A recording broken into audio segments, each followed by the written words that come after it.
The morning light filtered through the yellowed curtains of the McAllister farmhouse, casting long shadows across the worn wooden floor. Annie pressed her forehead against the cool window glass, watching dust devils dance across the Nebraska prairie. At 24, she had long accepted her place as the plain sister, the one whose calloused hands and sun-weathered face spoke of years spent in fields and kitchens rather than parlors and social calls. "Annie, get down here this instant!" Her father's voice thundered up the narrow staircase, sharp as a whip crack. She smoothed her faded calico dress and descended, each step measured and careful. In the kitchen, her mother sat rigid at the table, hands folded so tightly her knuckles had gone white. Her father, Thomas McAllister, stood near the cast-iron stove, his face darker than storm clouds. And there was Evelyn, her younger sister, sobbing prettily into a lace handkerchief. Even in distress, Evelyn was beautiful golden hair catching the light, porcelain skin unmarred by sun or labor, blue eyes swimming with tears that somehow made them sparkle more. "Tell her," Thomas commanded, his voice cold as January wind. Evelyn's sobs intensified. "I can't marry him, Annie. I simply can't. A rancher in Wyoming territory, living in some hovel in the wilderness. I'd rather die." Annie's stomach dropped as understanding dawned. For 6 months, Evelyn had exchanged letters with a rancher named Jesse Hartland, responding to his advertisement for a mail-order bride. The family had celebrated when he'd sent money for her passage west. It meant one less mouth to feed and a respectable marriage for their beautiful daughter. "You gave your word," their mother Margaret said quietly, but her eyes held sympathy for her favorite child. "I was confused. I didn't know what I was agreeing to," Evelyn wailed. "Besides, Samuel Morrison has been calling on me. He owns the general store. I could stay here near civilization, near family." "Enough!" Thomas slammed his fist on the table. "You took that man's money. You made promises. This family's reputation. Then let Annie go." The words fell from Evelyn's lips like stones into still water. Silence. Annie felt every eye turn to her. "What?" she whispered. Evelyn straightened, her tears miraculously ceasing. "Mr. Hartland has never seen me. We've only exchanged letters and that one photograph, the one where you can barely make out features. Annie could go in my place. She's more suited to that kind of life anyway." Annie's chest tightened. More suited, because she was plain, because she was already worn down by work, because no one in town would offer for her anyway. "That's dishonest," Annie said, finding her voice. "Is it?" Thomas studied her with calculating eyes. "You're both McAllister daughters. He advertised for a bride, and he'll get one. Besides," his lips curved in a cruel smile, "what prospects do you have here? You think any man's going to court you when your sister's available?" The truth of it stung worse than any slap. Annie had watched men's eyes slide past her to Evelyn for years. She'd served refreshments at socials while Evelyn danced. She'd minded the farm while Evelyn attended church picnics and barn raisings. "I won't lie to him," Annie said firmly. "Then tell him the truth when you arrive," Thomas shrugged. "Let him decide. But you'll go, girl. You'll honor this family's commitment." "Father, please." "It's decided." He turned to leave, then paused. "You leave Thursday morning. Better start packing what little you own." The 2 days passed in a blur. Their mother helped her pack, folding Annie's few dresses, all practical, all mended multiple times, into a small trunk. She added her mother's Bible, some preserved food for the journey, and basic necessities. Evelyn avoided her entirely, though Annie heard her laughing with friends on Tuesday afternoon, already recovered from her crisis. That night, Annie found the letters from Jesse Hartland hidden in her room, placed there by Evelyn. She read them by candlelight, trying to glimpse the man she was being sent to. His handwriting was careful, educated. He wrote of his ranch, 200 acres in Wyoming territory, of cattle and horses, of mountains that touched the sky. He wrote of loneliness, too, though he tried to hide it between descriptions of daily life. He was 31, a veteran of the war, had built his home with his own hands. He wanted a partner, someone strong enough for frontier life, but gentle enough to make a house a home. Annie touched the letters gently. He'd written to Evelyn, praised her photograph, imagined her in his home. What would he think when plain, work-worn Annie stepped off that coach? Thursday dawned gray and bitter. The family gathered at the coach station, their breath forming clouds in the frigid air. Other travelers bustled about. A minister heading to Colorado, a family relocating to California, two rough-looking men who kept to themselves. "Remember," Thomas said, pulling Annie aside, "you're representing this family. Don't shame us." Her mother kissed her cheek, pressed a small cloth bundle into her hands. "Some peppermint candy," she whispered, "for the journey." Evelyn stood apart, beautiful in her blue wool coat. For a moment, their eyes met. Something flickered in Evelyn's gaze. Guilt, perhaps, or relief. Then she looked away. "All aboard," the driver called.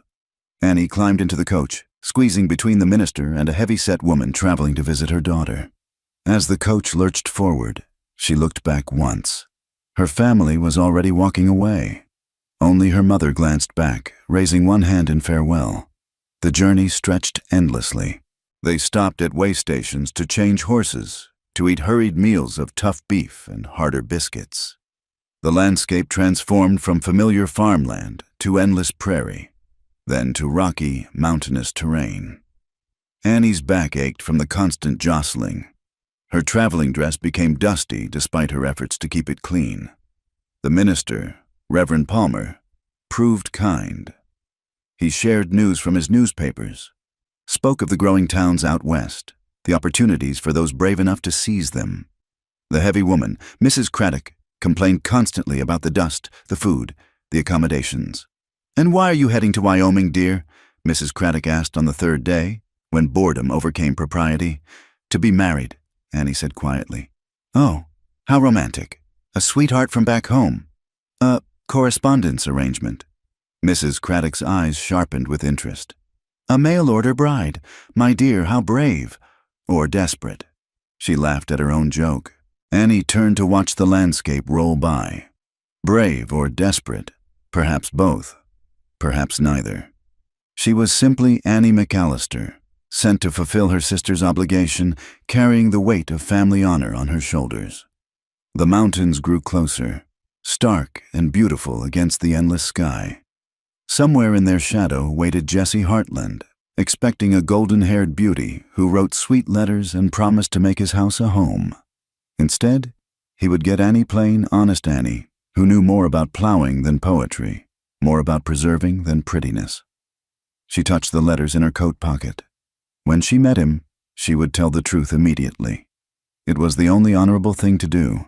He could send her back if he wished. Though what she would face at home after such humiliation, she couldn't bear to imagine. The coach rolled on, carrying her toward an uncertain future. The Wyoming wind howled outside, wild and free, and Annie closed her eyes, trying to gather courage from its strength. Whatever waited in the territory capital, whatever Jesse Hartland decided when he saw her, she would face it with the same steadiness that had carried her through 24 years of being second best. The sun began to set behind the mountains, painting the sky in shades of rose and gold. Tomorrow, they would reach the station. Tomorrow, her new life, whatever it might be, would begin. The stagecoach lurched to a stop in front of the weather-beaten station building in Cheyenne. Annie's hands trembled as she gathered her traveling bag, her legs stiff from days of continuous travel. Through the dust-covered window, she could see several people waiting on the platform. Ranchers in worn denim, merchants in pressed suits, and women clutching children's hands. Her heart hammered against her ribs as she searched for him. Jesse Hartland. In his letters, he'd described himself simply, tall, dark hair, would be wearing his good black hat. But half the men on the platform fit that description. "End of the line, miss," the driver called down. Annie accepted his help descending from the coach, her worn boots hitting the packed dirt with a soft thud. The Wyoming wind immediately caught at her bonnet, threatening to tear it from her head. She clutched her small trunk as the driver unloaded it from the boot, her mouth dry as prairie dust. "Miss McAllister?" The deep voice made her turn. The man standing before her was indeed tall, well over 6 feet, with broad shoulders that stretched the fabric of his clean but faded shirt. Dark hair showed beneath his black hat, and his face was angular, weathered by sun and wind. But it was his eyes that caught her, gray as winter sky, serious, searching. This was Jesse Hartland, and he was looking at her with barely concealed confusion. Annie swallowed hard, squaring her shoulders. She'd promised herself she would tell the truth immediately. "Mr. Hartland, I'm Annie McAllister, Evelyn's sister." His brow furrowed. "Sister? Yes, there's something I must tell you right away. Evelyn couldn't come. She changed her mind about the marriage. My father sent me in her place." The words tumbled out in a rush. "I know this isn't what you expected, and I understand if you want to send me back on the next coach. I have enough money for—" "She's not coming." It wasn't a question. His voice was flat, unreadable. Annie shook her head, shame burning her cheeks.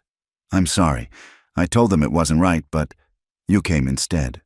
My father insisted, but I won't hold you to anything. You are expecting Evelyn, and I'm not her." Jesse studied her for a long moment. Annie forced herself to stand still under his scrutiny, though she wanted desperately to smooth her travel-worn dress or tuck away the strands of brown hair that had escaped her bonnet. She knew what he saw.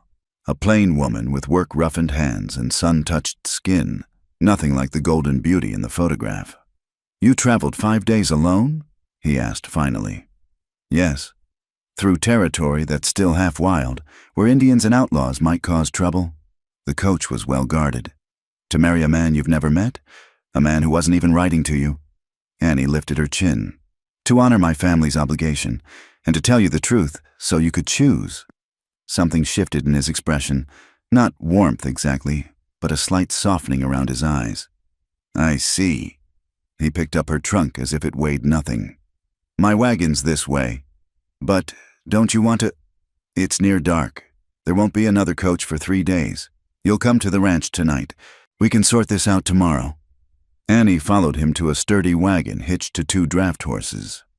He helped her up onto the bench seat with impersonal courtesy, his hands strong but careful.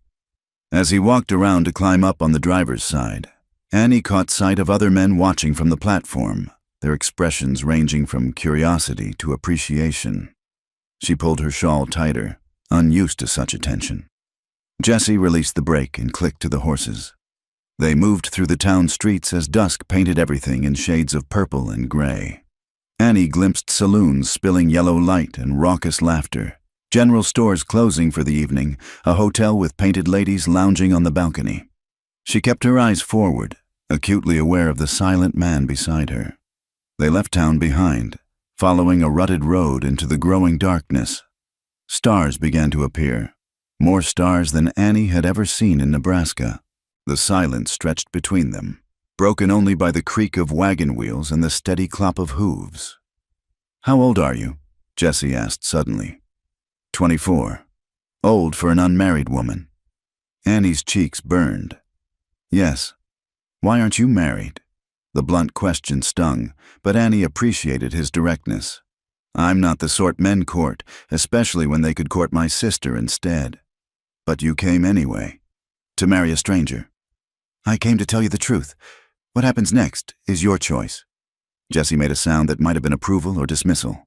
They rode on in silence until lights appeared in the distance, the warm glow of windows in the darkness. "That's the ranch," he said. As they drew closer, Annie could make out the shape of buildings. A 2-story house, a large barn, several outbuildings. It was more substantial than she'd expected, speaking of hard work and careful planning. The house itself was simple but well built, with a covered porch across the front and glass windows that must have cost dearly to freight out here. Jesse pulled the wagon up near the porch and came around to help her down. His hands lingered at her waist for just a moment, steadying her, before he stepped back. "I'll bring your trunk in. The house isn't much, but it's clean. I hired a woman from town to ready things. Expecting—" He didn't finish. Expecting Evelyn. Beautiful Evelyn, who would have graced his home like an ornament. Instead, he got practical Annie, who could probably milk his cows and mend his shirts, but would never turn heads at a social gathering. Jesse lit a lantern and led her inside. The front room was sparse but neat. A stone fireplace, a settee that looked barely used, a rocking chair near the window. Everything spoke of a man living alone, function over comfort. Kitchen's through there, he gestured. Bedroom upstairs. There's a guest room where you can sleep tonight. Thank you. Annie removed her bonnet, smoothing her disheveled hair. Mr. Hartland, I should say again. You're here, he interrupted. You told me the truth straight off. That counts for something. He set her trunk near the stairs. Are you hungry? There's stew keeping warm. Yes, thank you. In the kitchen, Jesse ladled thick beef stew into a bowl and set it before her with a chunk of bread. He poured coffee from a pot on the stove, then sat across from her at the scarred wooden table. Annie ate carefully, aware of his watchful gaze. Can you cook? He asked abruptly. Yes. Keep house? Tend a garden? Yes. Handle livestock? Birth calves if needed? I was raised on a farm. He nodded slowly. And you can read and write, obviously, though the letters were Evelyn's, Annie finished. I'm sorry for the deception. You didn't deceive me. Your sister did. Your father did. His jaw tightened. But not you. They sat in silence while Annie finished her meal. The stew was good, hearty, and well-seasoned. Either the woman from town was an excellent cook, or Jesse had skills beyond what most bachelor ranchers possessed. I'll show you the guest room, he said when she was done. We'll talk more tomorrow. He carried her trunk upstairs, showing her to a small, clean room with a narrow bed and a washstand. There's water in the pitcher. Privy's out back. I rise at dawn. Mr. Hartland, Annie said as he turned to go. What will you decide? About me, I mean? He paused in the doorway, his face half in shadow. I advertised for a wife, Miss McAllister, a partner to share this life. Your sister promised that in her letters, then broke her word. You came here knowing I might reject you, but you came anyway. Told me the truth anyway. He was quiet for a moment. I'll decide based on who you are, not who you aren't. He closed the door, leaving Annie alone with the lantern's flickering light. She sank onto the bed, suddenly exhausted. Through the window, she could see the vast Wyoming sky, stars scattered like spilled salt across black velvet.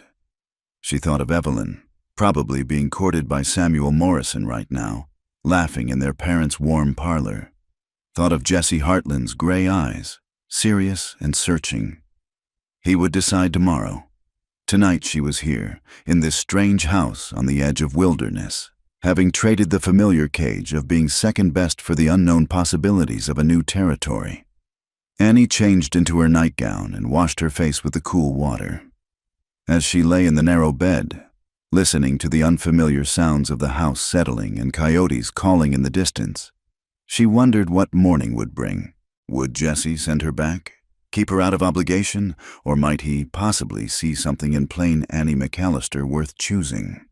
The wind rattled the windows, and somewhere in the house she heard Jesse's footsteps, steady and sure.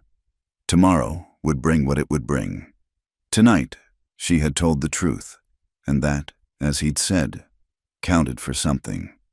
Dawn came early to the Wyoming territory. Annie woke to the sound of a rooster crowing and the distant lowing of cattle. For a moment she forgot where she was, then reality crashed back. Jesse Hartland's ranch, the guest room, the uncertain future that awaited her downstairs. She dressed quickly in her second-best dress, a brown calico that had seen better days but was clean and pressed. Her hands moved automatically through the familiar routine of pinning up her hair, though she caught herself taking extra care, smoothing the wayward strands that always escaped at her temples. The house was quiet as she descended the stairs. Through the kitchen window, she could see Jesse already at work in the barn, his tall figure moving with economical grace. Annie surveyed the kitchen. A good stove, adequate supplies, but everything arranged as a man living alone would arrange it. Without thinking, she began to make breakfast. By the time Jesse entered, stamping his boots on the threshold, she had biscuits browning in the oven, bacon sizzling in the pan, and coffee strong enough to float a horseshoe. He stopped short, taking in the scene. You didn't have to. I'm used to being useful, Annie said simply, not turning from the stove. Sit. It's almost ready. Jesse hung his hat on a peg and sat at the table, watching as she moved efficiently around his kitchen. When she set the plate before him, golden biscuits, crisp bacon, eggs fried perfectly. Something flickered in his gray eyes. "This is good," he said after the first bite. "It's just breakfast." "So, it's been a long time since anyone cooked for me like this." He paused. "Except Mrs. Henderson from town, and she charges by the hour." They ate in silence, but it wasn't the strained quiet of the night before. Annie found herself studying him covertly, the way his dark hair fell across his forehead, the careful way he handled his fork and knife, the small scar on his left hand. He was handsome in a severe way, she realized, though lines of hardship marked his face. After breakfast, Jessie pushed back from the table. "I need to speak plain with you, Miss McAllister."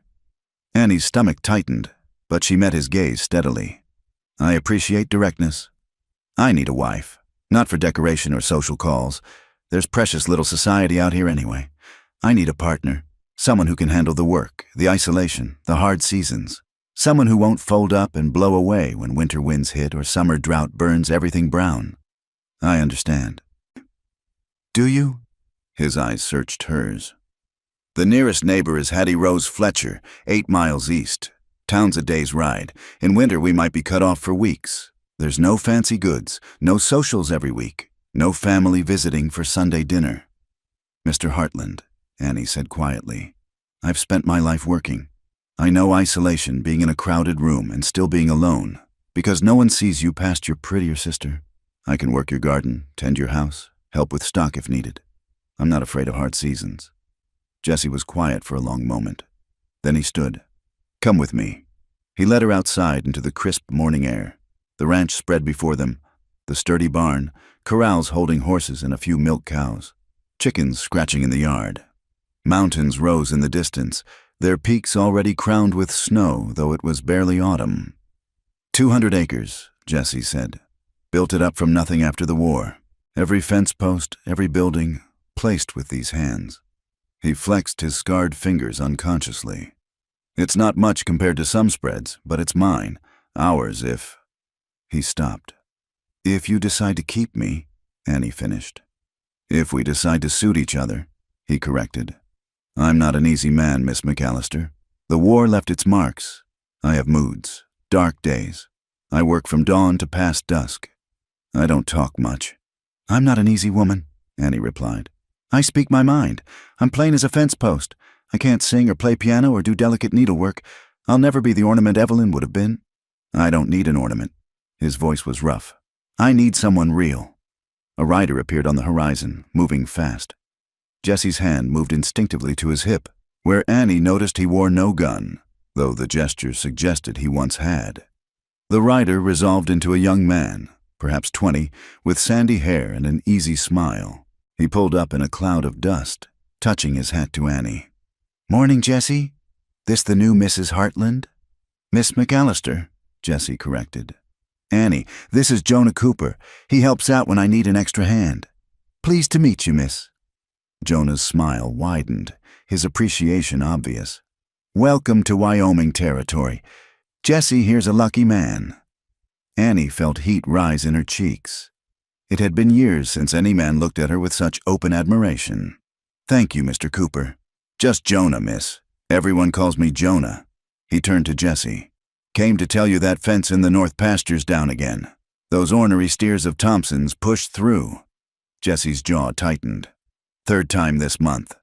Want me to round them up?" "We'll both go. Need to have words with Thompson about keeping his stock on his own land." Jessie glanced at Annie. "I'll be back by midday." "I'll be here," she said simply. She watched them ride off, noting how Jonah kept turning to look back at her. Jessie sat his horse like he was born to it, back straight, moving as one with the animal. Annie turned to survey her temporary domain. If Jessie decided to send her back, at least she could leave things better than she found them. She started with the house, opening windows to air out the bachelor staleness. The main room needed little, just dust removed and furniture rearranged to catch the morning light. She found Jessie's bedroom upstairs, as sparse as a monk's cell. The bed was made with military precision, a Bible on the nightstand, the only personal touch. In a trunk at the foot of the bed, she discovered a Union uniform, carefully folded, and beneath it, letters tied with string.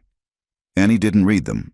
They weren't hers to read, but she noticed they were addressed to Sergeant Jessie Hartland. and the newest was dated 1865. By the time she heard horses approaching, Annie had bread rising, beans soaking for supper, and had beaten the parlor rug clean. She was in the garden, assessing what could be salvaged from Jesse's attempt at vegetables, when a woman's voice called out, "Hello there, you must be the bride."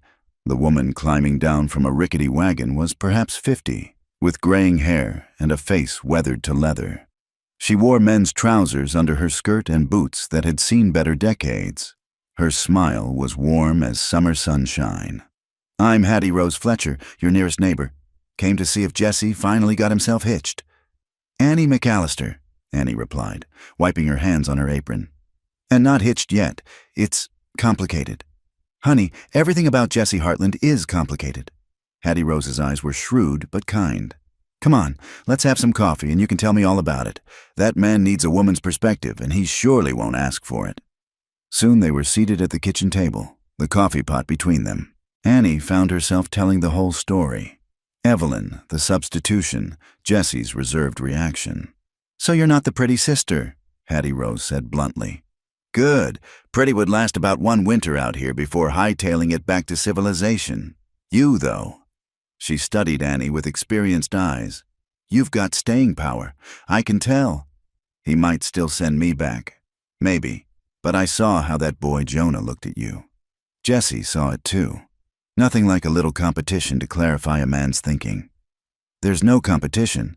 Mr. Hartland doesn't know what he wants yet," Hattie Rose interrupted. "Men are like that sometimes, too caught up in what they expected to see what's right in front of them." She stood to leave. "Word of advice, don't try to be your sister, be yourself. Jesse Hartland's got no use for pretense." After Hattie Rose left, Annie continued working. She found satisfaction in bringing order to the house, in coaxing life from the neglected garden. When Jesse returned near sunset, he found her hauling water to the struggling tomato plants. "Let me," he said, taking the bucket from her hands. Together they watered the garden as the sky painted itself in shades of pink and gold. Jesse worked beside her in comfortable silence, following her lead on which plants to save and which to pull. "Jonah asked to come to supper," he said as they finished. "That all right?" Annie heard what he wasn't saying, that Jonah was interested, that this was a test of sorts. "Of course, there's plenty." Supper was a lively affair with Jonah there. He talked enough for all three of them, telling stories of ranch life, asking Annie about Nebraska, complimenting everything from the beans to how she'd arranged the flowers on the table. Wildflowers Jesse hadn't even noticed she'd picked.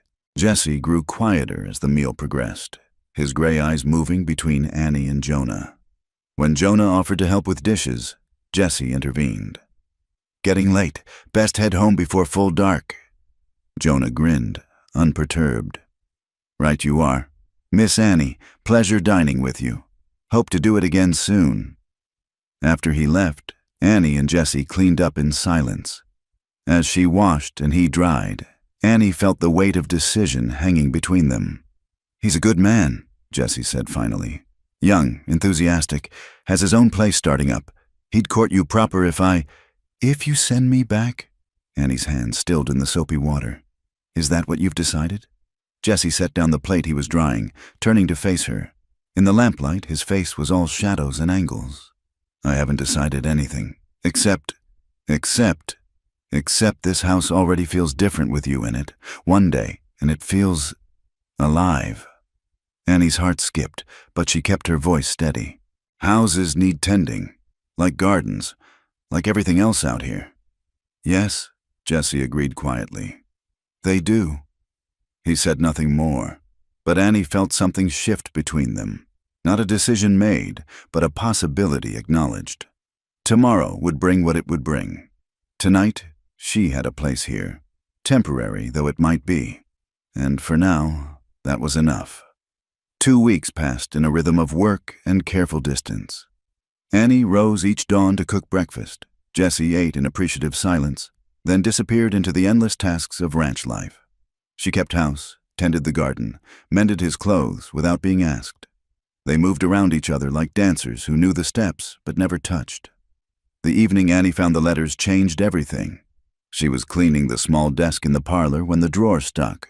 Wrestling with it, she jarred loose a bundle of papers that scattered across the floor.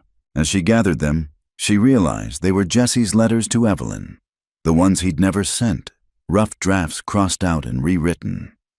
She shouldn't read them. They weren't meant for her, but her eyes caught on her sister's name, and she was lost. "Dear Miss McAllister," one began, the handwriting less controlled than in the letters Evelyn had received. "I am not good with words. The war took many things from me, including the ease of speaking to people, especially women.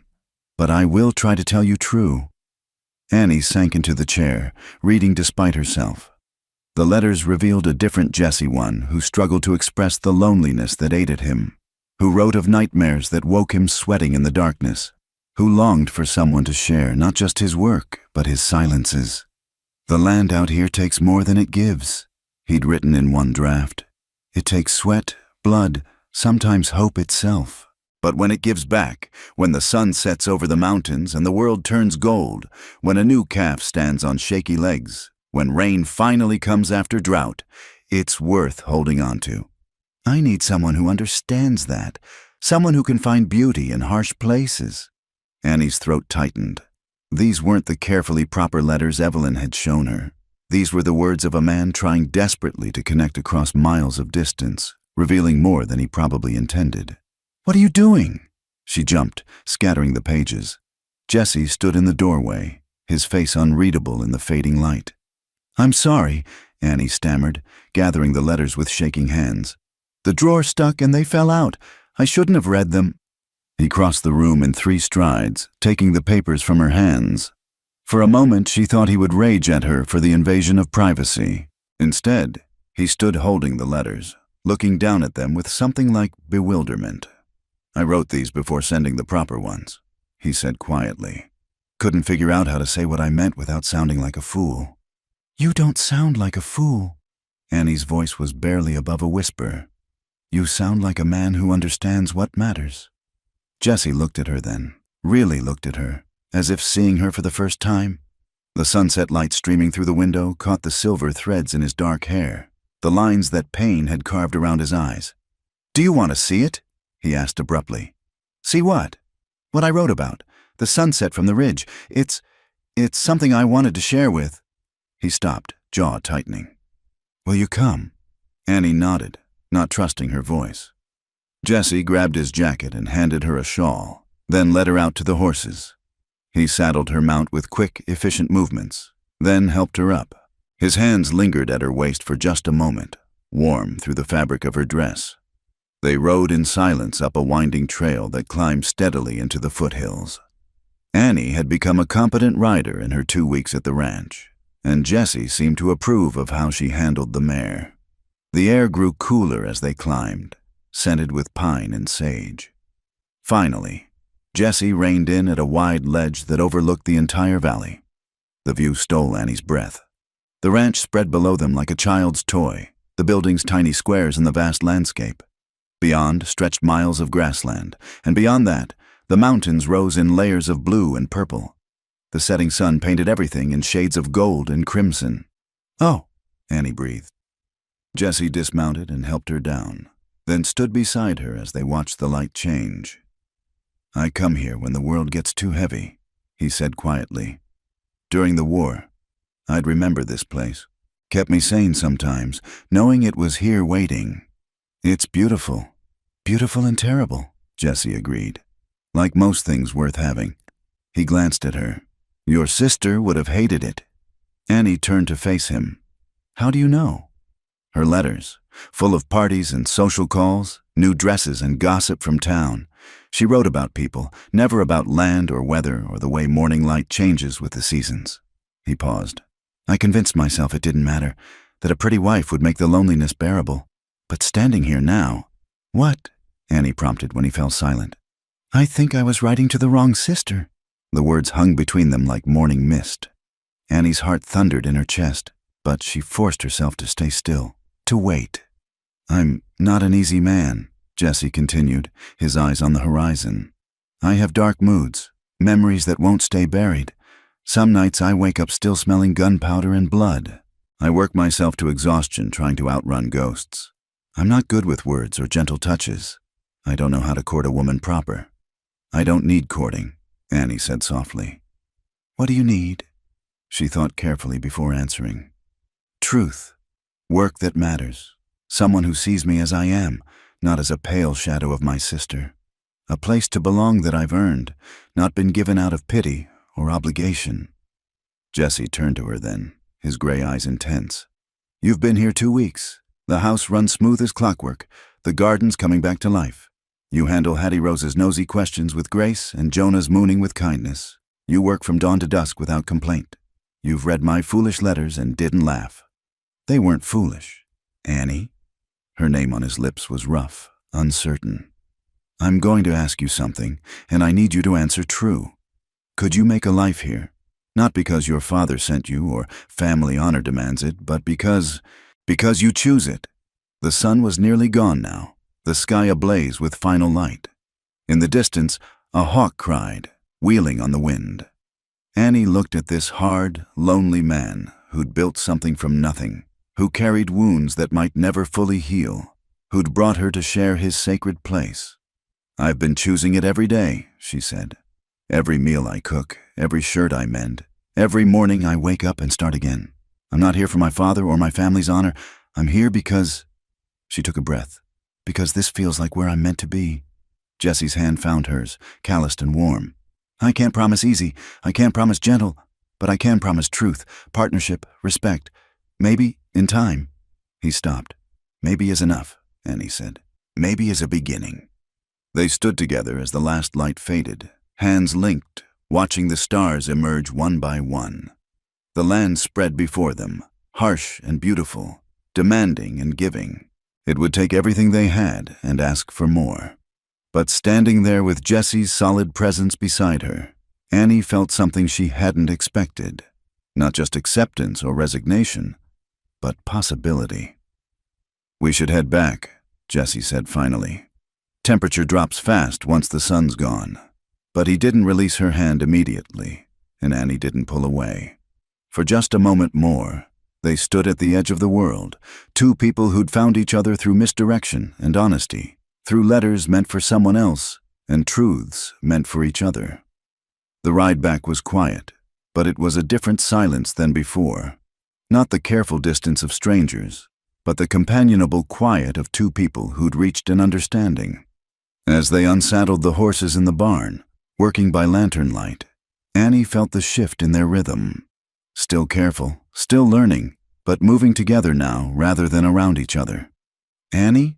Jesse said as they walked to the house. Tomorrow I'll ride to town. See the preacher about what comes next. If you're certain. I'm certain. He nodded, and she saw the ghost of what might have been a smile touch his lips. Then I'll go. That night, Annie lay in the narrow bed of the guest room, knowing it would be one of her last nights there.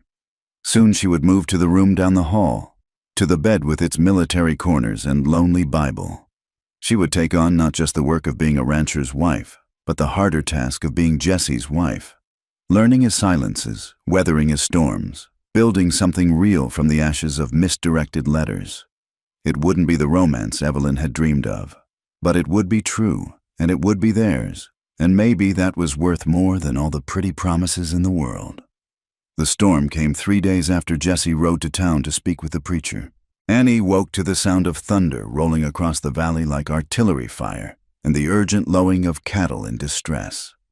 Through her window, she could see Jesse already moving across the yard, his slicker whipping in the wind as he headed for the barn. She dressed quickly, pulling on her sturdiest dress and the old boots Jesse had found for her. By the time she reached the kitchen, rain was hammering against the windows with violent force. Through the chaos, she could barely make out Jesse and Jonah, who must have ridden over at first light, struggling with something near the barn. Annie grabbed her shawl and plunged into the storm. The wind nearly knocked her down, rain soaking through her clothes instantly. She fought her way to the barn where Jesse was trying to calm a panicked mare. "Get back to the house," he shouted over the storm. "What's wrong?" "Fence down in the east pasture. Cattle scattered. One of the calves—" Thunder drowned his words, but Annie saw Jonah pointing toward the creek. Her heart sank. The creek that was usually a gentle trickle would be a raging torrent in this rain. If a calf was caught there, "I'll help," she shouted back. Jessie's face was a mask of rain and frustration. "It's too dangerous." "I grew up with storms," Annie interrupted. "Tell me what to do." For a moment, she thought he'd refuse. Then, lightning illuminated his face, and she saw him make a decision. "Stay with Jonah. Help him get the herd back to the near pasture. I'll go after the calf." He was gone before she could protest, disappearing into the gray sheets of rain. Jonah appeared at her elbow, water streaming from his hat. "This way, Miss Annie. We need to turn them before they reach the bluff." What followed was a battle against nature itself. Annie had worked cattle before, but never in conditions like these. The rain turned the ground to treacherous mud. The cattle, normally docile, were wild with fear. She and Jonah fought to turn them, using their horses and sheer determination to guide the panicked animals away from danger. Through it all, Annie's thoughts kept turning to Jessie, out there alone in the storm. The creek would be deadly now, its banks crumbling, water the color of chocolate racing with debris. One slip, one moment's inattention. "There," Jonah pointed. The last of the cattle were moving toward safety. "We got them. Where's Jessie?" Annie was already turning her horse. "The creek. He went after a calf." "Damn fool," Jonah muttered, but there was admiration in it. "That's Jessie for you. Won't lose a single head if he can help it." They rode hard toward the creek, the storm beginning to show signs of weakening. The rain still fell, but the thunder was moving east, and gaps appeared in the clouds. As they crested a rise, Annie saw him. Jessie was in the creek, waist-deep in the rushing water, struggling with something. The calf, she could see it now, trapped against a fallen log, bawling in terror. Jessie was trying to free it, but the current kept threatening to sweep him downstream. "Jessie!" Annie screamed, but the wind tore the word away. She slid from her horse before Jonah could stop her, slipping and sliding down the muddy bank. The water was shockingly cold, the current stronger than she'd imagined. But Jessie was there, fighting alone, and she couldn't just watch. "Annie, no!" Jessie saw her coming, his face a mix of anger and fear. "Get back!" Instead, she waded deeper, grabbing onto a sturdy root to anchor herself. "Together!" she shouted. "We do it together!" For a heartbeat, he stared at her, soaked, muddy, stubborn Annie McAllister, who wouldn't leave him to fight alone. Then he nodded, and together they worked to free the terrified calf. It happened fast. The log shifted, the calf pulled free, and the current caught Jessie off balance. Annie saw him go under, the brown water closing over his head, and her heart stopped. "Jessie!" She lunged forward, her hand finding his shirt, hauling with strength born of desperation. Jonah was there suddenly, having made it down the bank, adding his strength to hers. Together they dragged Jessie to shallow water, all of them gasping, the calf somehow scrambling to safety on its own. Jessie coughed up water, his face pale beneath the mud. "Damn fool thing to do," he gasped, and Annie didn't know if he meant his actions or hers. "Yes," she agreed, still gripping his shirt. "It was." They staggered back to the house, Jonah supporting Jessie on one side, Annie on the other. The storm was passing, leaving destruction in its wake. Fences down, the garden Annie had worked so hard on half washed away, debris scattered everywhere. But they were alive. In the kitchen, Annie stoked the fire while Jessie and Jonah stripped off their soaked outer clothes. She set water to heat, pulled out towels, moved with the efficiency of someone who'd weathered crises before. But her hands shook as she poured coffee, remembering that moment when the water closed over Jessie's head. "You could have been killed," Jessie said quietly. He sat at the table, a blanket around his shoulders, studying her with those serious gray eyes. "That current could have taken you." "It could have taken you," Annie countered, bringing him the coffee. "Did you think I'd just stand on the bank and watch? Most women would have. I'm not most women." "No," Jessie agreed, something warm flickering in his gaze. "You're not." Jonah cleared his throat. "Well, I'd best check on the rest of the stock. Make sure we didn't lose any others in the storm." He grabbed his still-soaked hat, nodding to them both. "Glad you're all right, Jessie." "Miss Annie, that was brave. Foolish, but brave." After he left, Annie and Jessie sat in silence, broken only by the crackling fire and the gentler rain still pattering on the roof. Annie became aware of her appearance. Dress muddy and clinging, hair hanging in wet ropes, face probably streaked with dirt. Not exactly the picture of a proper bride-to-be. "I spoke to Reverend Morrison," Jessie said suddenly. Annie's heart jumped. "Oh? He can marry us Saturday, if—" He paused, seeming to struggle with the words. "If you still want to. After seeing what life here can be like, storms and danger and calves that need saving even when it's foolish to try." Annie moved to sit across from him, reaching out to cover his cold hand with hers. "Jessie, I didn't wade into that creek because I had to. I did it because—" She took a breath. "Because you were in trouble, and I couldn't bear to lose you, not when we've just found each other." His hand turned under hers, fingers interlacing. "I'm not good at saying things, but when I saw you coming down that bank, terrified and determined and not backing down, I knew." "Knew what?" "That I'd written to the wrong sister, like I said, but maybe that was the only way to find the right one." Annie felt tears prick her eyes, mixing with the rainwater still dripping from her hair. "So Saturday? If you're willing. It won't be fancy. Just us, the preacher, Hattie Rose, and maybe Jonah as witnesses." "I don't need fancy," Annie said. "I just need true." Jessie squeezed her hand, and for the first time since she'd arrived, he smiled, a real smile that transformed his stern features. "Then Saturday it is." They spent the rest of the day working side by side, repairing what the storm had damaged. The garden was a loss, but Annie was already planning where to replant. The fences would need days of work, but they could be fixed. As the sun broke through the clouds near evening, painting the wet world in gold, Annie felt a deep contentment despite the destruction. That night, as she prepared for bed, Annie found Jessie on the porch, staring out at the land. "Can't sleep?" she asked, wrapping her shawl tighter against the cool air. "Thinking," he replied, "about storms and choices and letters that go astray." Annie moved to stand beside him. "Any regrets?" He was quiet for a long moment. "My only regret," he said finally, "is that you had to come here believing you were second choice.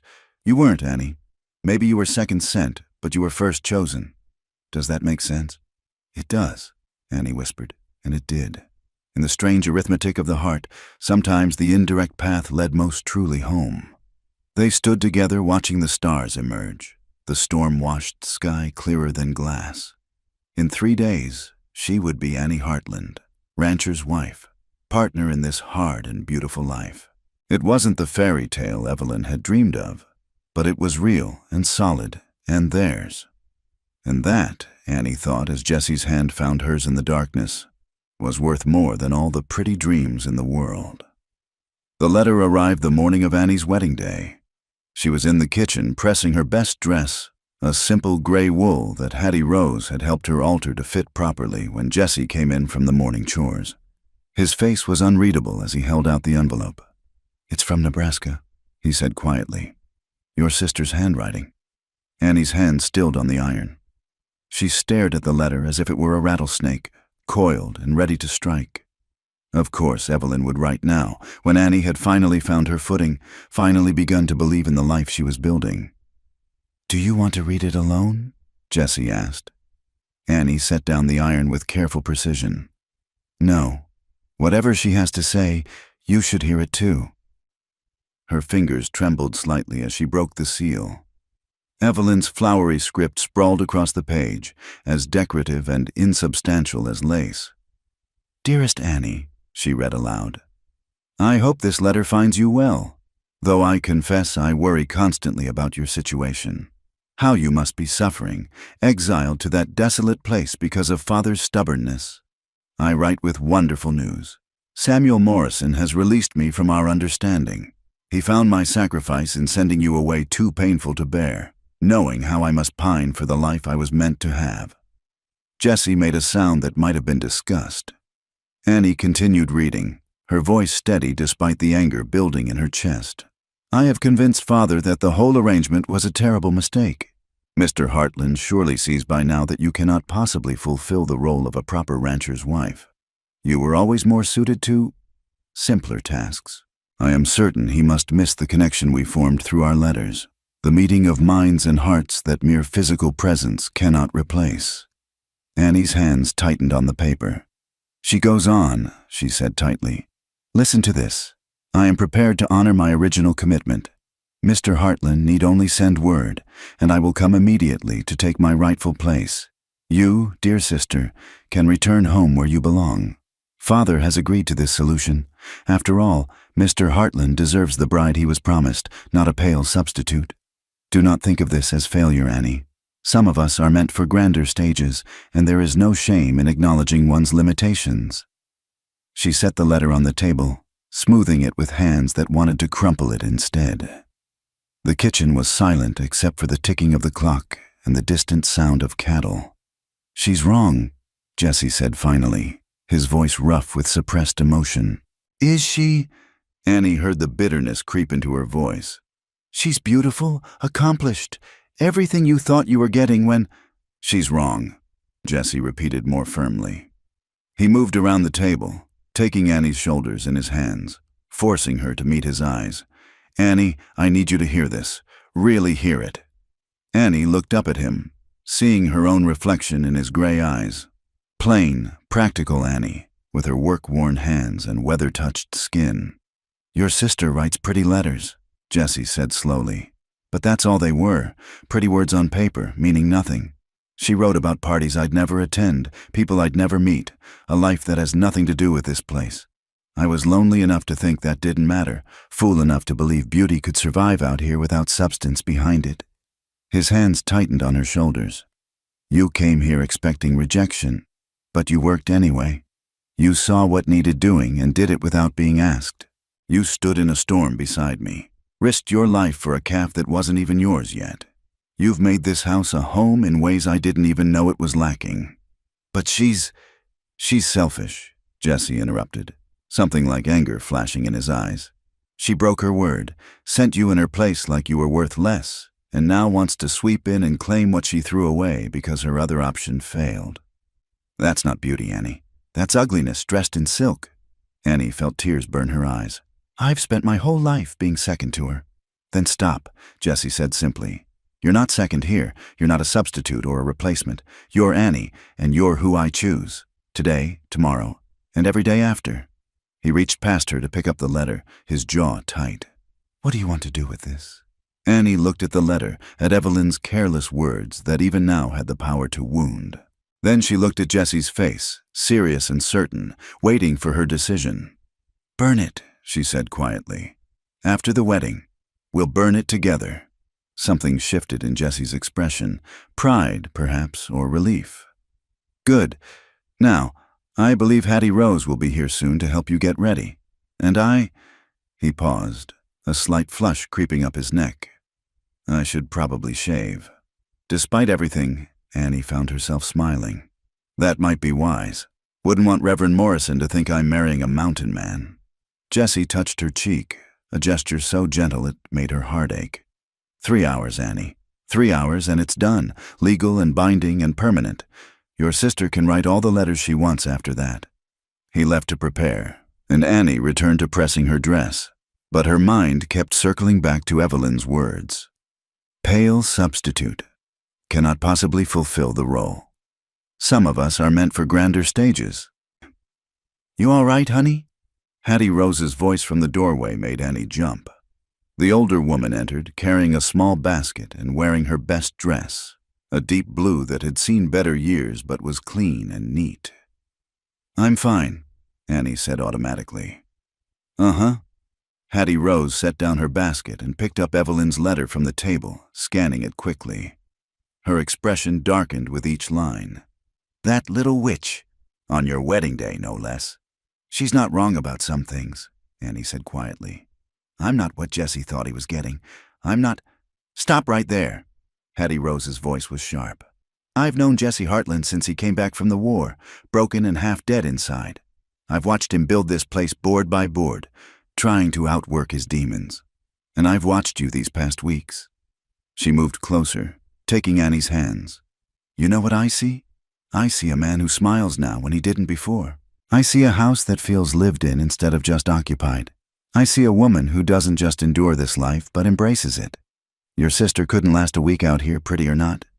But the letters were lies, Hattie Rose said bluntly. Maybe she didn't mean them to be, but they were. She painted a picture of someone who doesn't exist, some fantasy wife who could somehow be delicate and decorative while surviving frontier life. You, though, you're real. And real is what Jessie needs. She opened her basket, pulling out a small bundle. Now enough of this nonsense. I brought you something. Annie unfolded the cloth to find a delicate hair comb, silver with tiny pearl insets. It was beautiful, finer than anything she owned. It was my mother's, Hattie Rose said gruffly. Wore it at her own wedding 50 years ago. Thought you might like something pretty for today. Something that's yours, not your sister's cast-offs or shadows. Annie's throat tightened. Hattie Rose, I couldn't. You can and you will. Now let's get you ready. Jessie's already nervous enough without keeping him waiting. The next hour passed in a blur of preparation. Hattie Rose proved surprisingly adept with hair, coiling Annie's brown locks into an elegant style that made the most of the silver comb. The gray dress, freshly pressed, looked better than Annie remembered. When she looked in the small mirror, she saw not Evelyn's pale shadow, but herself, Annie McAllister, soon to be Annie Hartland. Beautiful, Hattie Rose declared, stepping back to admire her work. I'm not beautiful, Hattie Rose repeated firmly.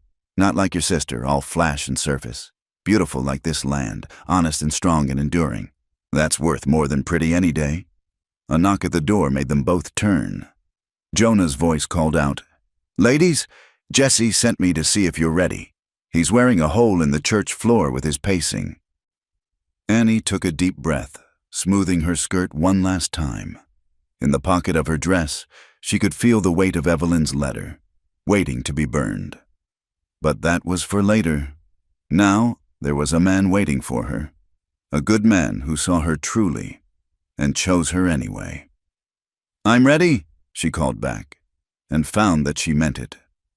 The church was small, barely more than a chapel, but someone, probably Hattie Rose, had placed wildflowers in mason jars along the aisle. Jesse stood at the front with Reverend Morrison, and when he turned to watch her enter, the look on his face stopped her heart. He was wearing his best shirt, freshly shaved, his dark hair carefully combed, but it was his expression that caught her wonder and certainty mixed with something that might have been love, given time to grow. Annie walked toward him, leaving Evelyn's words behind with each step. This was her choice, her life, her future.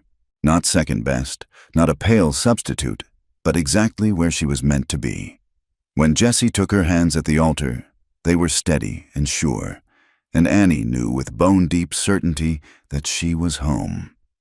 The drought began in May, 3 months after the wedding.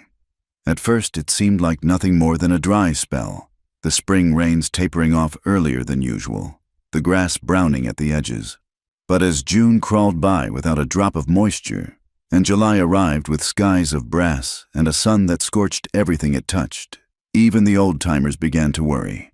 Annie stood at the kitchen window, watching dust devils dance across what used to be the vegetable garden. The plants she'd so carefully tended had withered despite her efforts to haul water from the increasingly shallow well. Her hands, already work-worn, were now cracked and bleeding from the constant battle against the dry earth. We'll have to sell some cattle, Jesse said from behind her. He'd come in quietly, a new habit as the drought wore on both their nerves. Can't water them all with what we've got. Annie turned to face him. The past months had carved new lines in his face, and his shoulders carried a weight that had nothing to do with physical labor. How many? 20 head, maybe 30. Take them to market next week before they lose more weight. He rubbed his face with one dusty hand. It'll set us back years. We'll build back up, Annie said firmly. When the rains come, if they come. The words were bitter, exhausted. Annie moved to him, placing her hand on his arm. They'll come. This land has survived droughts before. We'll survive too. Jessie covered her hand with his, and for a moment they stood together, drawing strength from each other. Then he straightened, becoming the practical rancher again. I'll ride to town tomorrow, see about selling. Maybe pick up what supplies we can afford. I'll come with you, Annie said. It's a hard ride in this heat. I'll come with you, she repeated. They'd learned, these past months, not to waste energy arguing about such things. Partnership meant sharing the burdens, all of them. The ride to town the next morning was grueling. The sun was already fierce by 7 o'clock, and dust rose in clouds from the horses' hooves. Annie had wrapped a damp cloth around her neck, but it dried within minutes. The landscape that had seemed so alive when she first arrived was now painted in shades of brown and gray, as if the color had been burned out of it. Town was suffering too. The small businesses looked pinched and desperate, their windows dusty, their proprietors standing in doorways with worried expressions. At the general store, Annie noticed prices had risen sharply while portions had shrunk. Mrs. Heartland, the shopkeeper, Mr. Briggs, greeted her with a nod. His eyes flicked over her faded dress, the careful mending at the cuffs. "What can I do for you today?" Annie handed over her modest list: flour, salt, coffee, the barest essentials. As Mr. Briggs gathered the items, she heard whispers from the other women in the store. "Married the wrong sister, they say. Mail-order bride that wasn't even meant for him. She's plain as a fence post, but I suppose in a drought year." Annie kept her chin high, focusing on counting out coins from her small purse. But the words stung, especially now when she felt ground down by worry and work. "Don't mind them," a voice said quietly beside her. Annie turned to find Mrs. Morrison, the Reverend's wife, a kind-faced woman who'd always treated her cordially. But today there was something else in her expression. Pity, perhaps.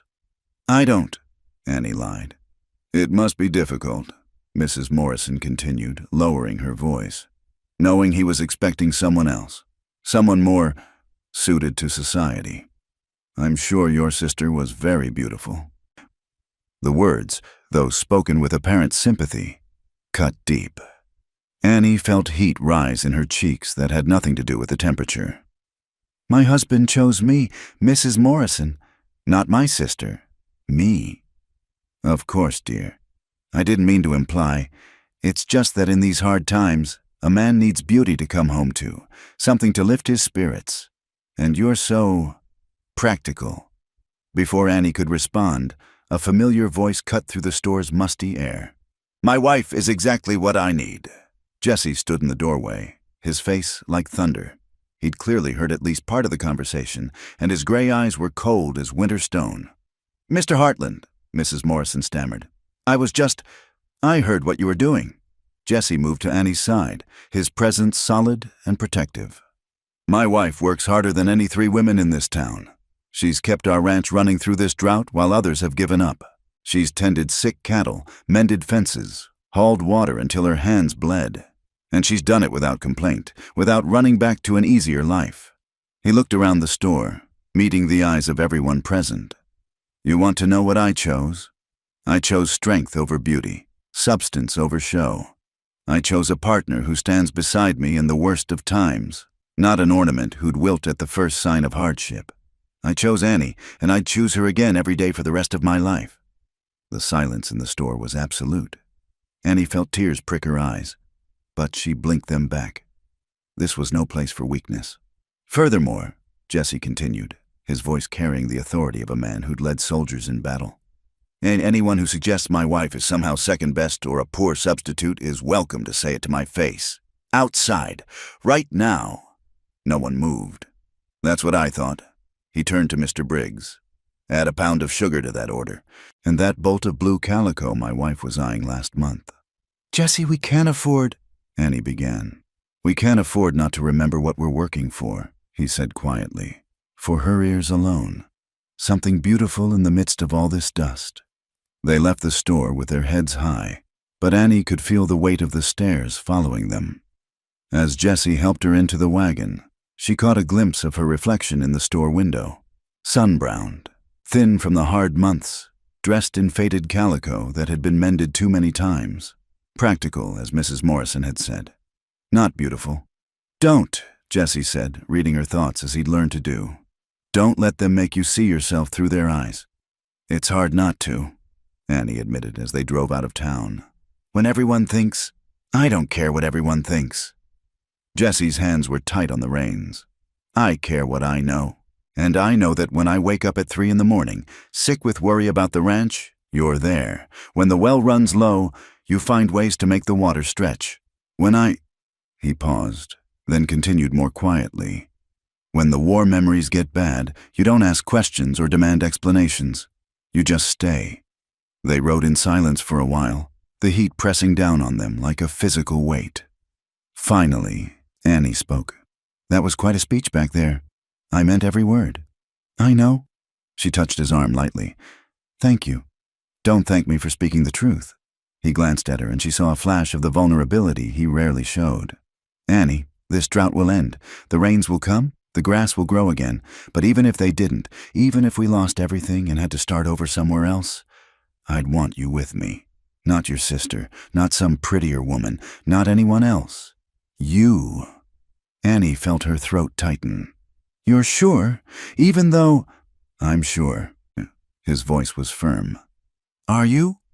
Annie thought of all the responses she could give, about duty, about commitment, about making the best of circumstances. But what came out was simpler and truer. Yes, I'm sure. They drove the rest of the way home in companionable silence, the blue calico wrapped carefully to protect it from dust. That evening, as they worked side by side to water the remaining cattle, Annie found herself thinking not of the townspeople's whispers, but of Jesse's words in the store. The drought would test them further in the days to come. They would lose cattle, watch their savings dwindle, work until they could barely stand. But they would do it together, chosen and choosing, practical and real and enduring as the land itself. That night, as they sat on the porch in the marginally cooler air, Jesse took her hand. I'm not good with pretty words, he said. Never have been, but you need to know. You're not second choice, Annie. You're my only choice. The right choice. Annie squeezed his hand, looking out at their drought-stricken land. It would rain again. The grass would grow. And they would still be here together, proving every day that sometimes what looks like second choice to the world is really destiny in disguise. The stars wheeled overhead, bright in the dusty sky, and Annie allowed herself to hope, not just for rain, but for all the years ahead. Chosen and cherished, exactly as she was. The buggy appeared on the horizon just after noon, a black speck against the endless brown of the drought-stricken land. Annie paused in her work, shading her eyes against the merciless sun. They weren't expecting visitors. Few people made social calls in weather like this. As the buggy drew closer, Annie's stomach dropped. She recognized the matched bay horses, the fancy carriage that looked absurdly out of place on the dusty ranch road. Only one person she knew would travel in such style. Jesse, she called, her voice tight. He emerged from the barn, wiping his hands on a rag. One look at her face and he was beside her, following her gaze to the approaching vehicle. Is that? Yes. Annie's hands clenched in her apron. It's Evelyn. They stood together, watching as the buggy pulled up in front of the house. The driver, a hired man from town, helped Evelyn descend. She was exactly as Annie remembered. Golden hair perfectly arranged despite the journey, dress of pale pink silk that somehow remained pristine, parasol held at just the right angle to preserve her porcelain complexion. Annie! Evelyn's voice was bright as birdsong, though her blue eyes were calculating as they took in the scene. The drought-withered garden, the paint peeling from the barn, Annie's faded work dress. My dear sister, how rustic you look. Evelyn. Annie kept her voice neutral. This is unexpected. Is it? Evelyn's laugh tinkled like broken glass. Surely you received my letter about visiting, though I suppose mail delivery must be unreliable in such a remote location. There had been no letter, and they all knew it. Jesse moved slightly closer to Annie, a subtle show of support that Evelyn's sharp eyes didn't miss. Mr. Hartland. Evelyn turned the full force of her beauty on him, dropping into a graceful curtsy. How wonderful to finally meet you in person. Your letters painted such a vivid picture. I feel as though I know you already. Mrs. Hartland, Jessie said coolly, emphasizing Annie's married name. Perhaps you should offer your sister some refreshment after her journey. Annie wanted to refuse, to send Evelyn away before she could spread her poison, but the habits of hospitality ran deep. Of course, Please come in, Evelyn. The kitchen that had always seemed comfortable now felt shabby with Evelyn in it.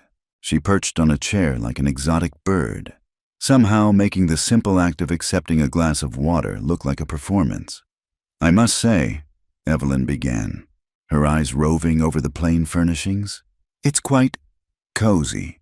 Though I imagine you must miss the comforts of civilization. I know I would simply perish without proper society. We have what we need, Annie said evenly. Do you? Evelyn's smile was sharp. Because from what I hear in town, things have been rather difficult. This dreadful drought, cattle dying, barely scraping by. It must be so hard for you, Mr. Hartland, seeing your ranch suffer so. Jessie leaned against the doorframe, arms crossed. Hard times don't last, hard people do. How poetically you put it. Evelyn smoothed her skirts. Still, I can't help but think how different things might have been if circumstances had been different. You mean if you'd kept your word? Annie found her voice, anger overcoming her usual restraint. If you hadn't sent me in your place like I was something to be discarded? Evelyn's eyes widened in practiced innocence. Annie, dear, I was thinking of your welfare. You seem so resigned to spinsterhood, and I thought this might be your chance for a life of your own. I was trying to help. By lying, by letting Mr. Hartland expect you. But it all worked out, didn't it? Evelyn turned to Jessie, her expression melting into something soft and appealing. Though I must confess, reading those letters, feeling that connection we shared through words, I've wondered if perhaps we were hasty, if perhaps fate meant for us to find another way to each other. The silence in the kitchen was deafening. Annie felt something cold settle in her chest, all her worst fears crystallizing in this moment. Here was Evelyn, beautiful even in the midst of drought, offering Jessie everything Annie couldn't: beauty, grace, the woman he'd originally chosen. Jessie pushed off from the doorframe, moving to stand behind Annie's chair. His hand came to rest on her shoulder, warm and steady. Mrs. McAllister, he said, and his voice carried the same steel it had in the general store. I think there's been a misunderstanding. Oh, Evelyn batted her eyelashes. What kind of misunderstanding? You seem to think I made a mistake, that I settled for something less than what I wanted. His hand tightened slightly on Annie's shoulder. You're wrong. Evelyn's smile faltered. But the letters were pretty lies, Jessie interrupted. Every word calculated to present a picture that had nothing to do with reality. You wrote about parties and social calls, fashion and gossip. Not once did you mention if you could birth a calf, mend a fence, stretch a meal to feed unexpected guests, or stand beside a man when the world was burning down around him. Those aren't exactly romantic topics, Evelyn protested. No, they're not, Jessie agreed. They're real life, my life, the life Annie has embraced without complaint or reservation. He moved around the chair to face Evelyn directly. You want to know what I see when I look at my wife? I see a woman who told me the truth from the first moment, even when it might have cost her everything. I see someone who works from dawn to dusk, who faces drought and hardship without flinching. I see beauty that goes deeper than skin, strength that comes from character, not from charm. But, Evelyn started. I'm not finished, Jessie said quietly, and something in his tone made even Evelyn fall silent. You ask if I wonder how things might have been different. I'll tell you. If you'd kept your word, if you'd come instead of Annie, this ranch would be failing. You'd have run home at the first sign of hardship, the first time you broke a nail or got dust in your hair, and I'd have let you go, grateful to be free of a woman who could only love the idea of something, never the reality. He turned back to Annie, his gray eyes soft. What I have instead is a partner, a wife who sees me as I am, scarred by war, hardened by loss, not always easy to live with, and chooses to stay anyway. So no, Mrs. McAllister, I don't wonder. I don't regret. I thank God every day that you broke your word, because it brought me Annie. Annie felt tears blur her vision, but she blinked them back. This wasn't the time for weakness, not with Evelyn watching like a hawk for any advantage. Evelyn's beautiful face had gone hard, all pretense of sweetness dropped. I see. Well, she stood, smoothing her skirts with sharp, angry movements. I suppose I shouldn't be surprised. Water does find its own level after all. The shopkeeper's son in town was right. You two deserve each other. Yes, Annie said quietly, finding her voice at last. We do. Evelyn's eyes narrowed. You always were disgustingly noble, Annie. Enjoy your drought and your struggling ranch and your... She glanced dismissively at Jesse, scarred soldier. When you're old before your time, worn out from work and worry, remember you could have gone home. I would have taken your place.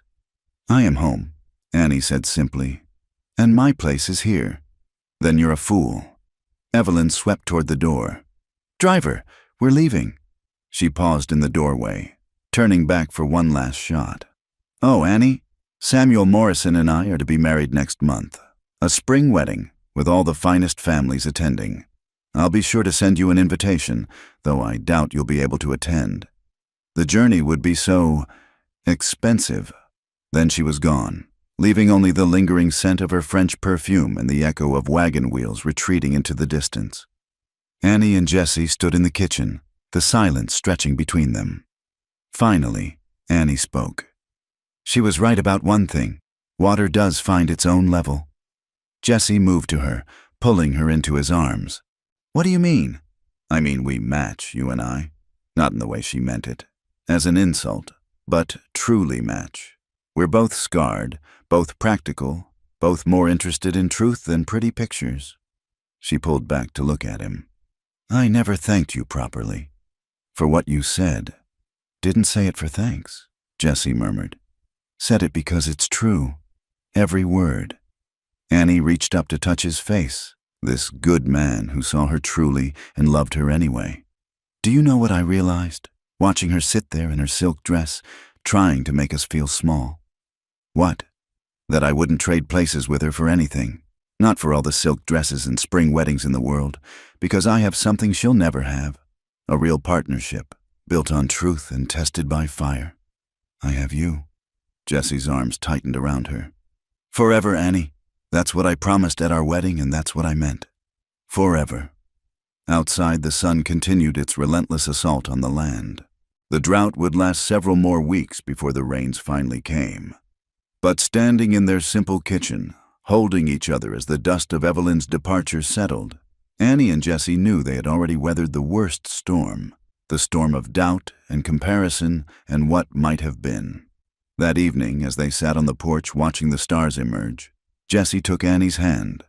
No more ghosts, he said quietly. No more wondering if you were second choice. You were my true choice, Annie. My only choice. The one I'll keep choosing every day for the rest of our lives. Annie squeezed his hand, feeling the calluses that matched her own, the strength that had built this life they shared.